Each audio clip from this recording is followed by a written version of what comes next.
लेकिन शरीयत के किसी मुद्दे पे समझौता नहीं होगा। दिल्ली में बैठी हुई सरकार एक बिल लेकर के आई है, वक्फ अमेंडमेंट एक्ट। हम ही को कातिल कहेगी दुनिया, हमारा ही कत्लेआम होगा। हम ही को कातिल कहेगी दुनिया, हमारा ही कत्लेआम होगा। हम ही कुएं खोदते फिरेंगे, हम ही पे पानी हराम होगा। हमारे आबाओ अजदाद की दान की हुई जमीनें दिल्ली में बैठी हुई सरकार, दिल्ली का हाकिम लूट करके अपने धन्ना से दोस्तों को देना चाहता है। बैठ जाए, जितना इंतजाम आपने कर लिया थोड़ी देर बैठ जाए। मुझे इनसे बात करना है। मैं आपसे भी गुजारिश करूंगा थोड़ी देर। ये सैकड़ों किलोमीटर से आए हुए लोग धूप की शिद्दत में खड़े हैं, तो इनकी मौजूदगी को सलाम। मुझे पता है नया पाने की चाहत में पुराना छूट जाता है, नया पाने की चाहत में पुराना छूट जाता है। तुझे अपनाऊं तो मुझसे जमाना रूठ जाता है। मोहब्बत पढ़ने लिखने में बहुत आसान है, लेकिन मोहब्बत को निभाने में पसीना छूट जाता है। इमारत शरिया के एक बुलावे पर पूरे बिहार, पूरे बंगाल, पूरे उड़ीसा, पूरे झारखंड के कोने कोने से आए हुए अपने हमउम्र साथियों को, अपने बुजुर्गों को सलाम करता हूं। अगली थोड़ी देर आपसे मुखातिब रहना चाहता हूं। दिल्ली में बैठी हुई सरकार एक बिल लेकर के आई है, वक्फ अमेंडमेंट एक्ट। हम ही को कातिल कहेगी दुनिया, हमारा ही कत्लेआम होगा। हम ही को कातिल कहेगी दुनिया, हमारा ही कत्लेआम होगा। हम ही कुएं खोदते फिरेंगे, हम ही पे पानी हराम होगा। हमारे आबाओ अजदाद की दान की हुई जमीनें दिल्ली में बैठी हुई सरकार, दिल्ली का हाकिम लूट करके अपने धन्ना से दोस्तों को देना चाहता है। इसलिए यह बिल लेकर के आया गया है।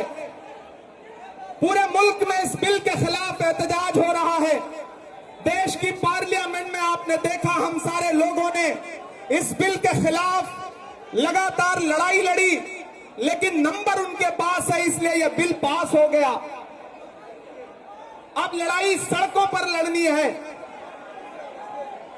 देश की माननीय उच्चतम न्यायालय में, सुप्रीम कोर्ट में यह मुकदमा ऑलरेडी पेंडिंग है, और मुझे पूरा यकीन है कि हमारे देश की सुप्रीम कोर्ट इंसाफ जरूर करेगी।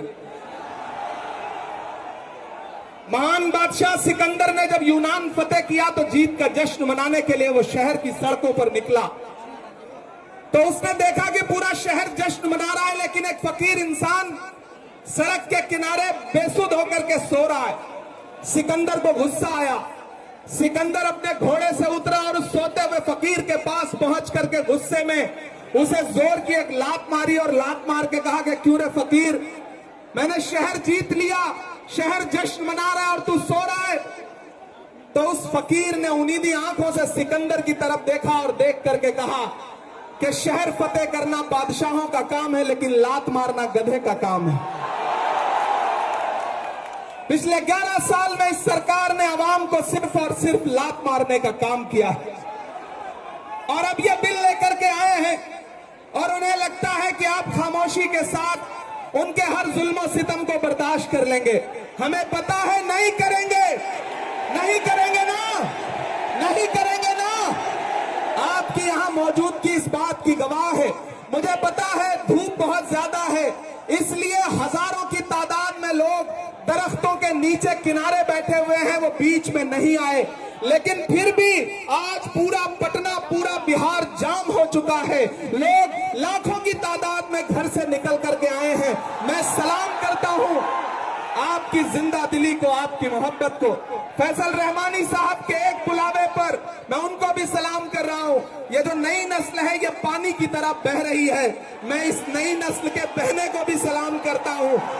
बहुत तकरीर नहीं करनी है, बस इतना कहना है कि नहीं, ऐसा नहीं होगा, कभी ऐसा नहीं होगा, कभी ईमान का, कुरान का सौदा नहीं होगा। बिहार वालों, बताना दिल्ली तक अपनी आवाज पहुंचा। नाचाना कि नहीं ऐसा नहीं होगा, कभी ऐसा नहीं होगा, कभी ईमान का कुरान का सौदा नहीं होगा। हमें तुम कत्ल कर दो शौक से मंजूर है, लेकिन शरीयत के किसी मुद्दे पे समझौता नहीं होगा। एक आखिरी बात आपसे कह रहा हूं साथियों, आप एक चीज जहन में बिठा के रखना कि अगर यह बिल लोकसभा में आया और इसकी हिमायत में अगर 250 से ज्यादा वोट पड़े, 288 वोट पड़े, तो इस बिल की मुखालफत में लोकसभा में 232 वोट पड़े।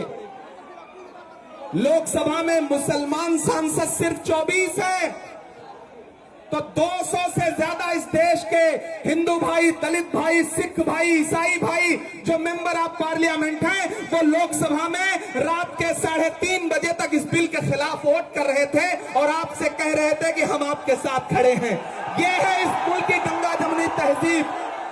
यह जो लहराता हुआ तिरंगा है, इस तिरंगे में जो आपका रंग है और जो उसके ऊपर अमन का रंग है, भाईचारे का रंग है, उसके ऊपर भी जो रंग है, ये तीनों रंग मिलकर कह रहे हैं कि ये मुल्क नरेंद्र मोदी जी की जागीर नहीं है, ये मुल्क हिंदुस्तान के हर इंसान का है, हर इंसान का है।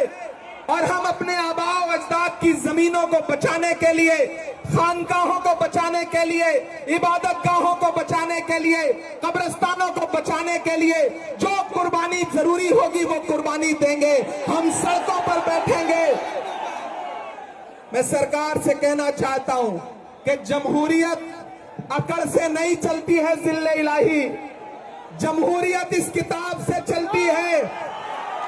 यह जो संविधान है जिसे डॉक्टर बाबा साहब अंबेडकर ने अपने खून पसीने से लिखा था, इस किताब से मुल्क चलेगा, किसी की अकड़ और जिद से नहीं चलेगा। नरेंद्र मोदी जी, आपको यह समझना पड़ेगा कि आप हमारी हिमायत में जो बिल लेके आए हैं, हमें पता है वो हमारी हिमायत नहीं बल्कि हमें बर्बादी का सामान लेकर के आए हैं। आपकी साजिश हम समझते हैं, आपकी मंशा हम समझते हैं और हम इस बिल के खिलाफ खड़े हैं। आज यहाँ पटना के ऐतिहासिक गांधी मैदान में बस इतना कह के जा रहा हूं, वक्त बहुत कम है, बोलने वाले बहुत ज्यादा हैं। बस इतना कह के जा रहा हूं कि हम आतिशे सोजा में भी हक बात कहेंगे, कुंदन की तरह दहर में ताबिंदा रहेंगे। तारीख बताती है कि हर दौरे सितम में हम जिंदा थे, हम जिंदा हैं, हम जिंदा रहेंगे। आवाज दो, आवाज दो, आवाज दो। इधर से सदाएं नहीं आई हैं अभी। आवाज दो, आवाज दो, आवाज दो। अरे इंकलाब जिंदाबाद, इंकलाब, इंकलाब। बहुत शुक्रिया। 5 दिन की हुकूमत पे इतना नशा, 800 साल बोलता है इन 2 मिसरों में। अगर आपकी तारीख नजर आए तो एक एक शख्स की अब तक की सबसे बड़ी दुआएं मांगता हूं कि 5 दिन की हुकूमत पे इतना नशा, 5 दिन की हुकूमत पे इतना नशा। हम तो वो हैं जो सदियों से सुल्तान हैं, हम मुसलमान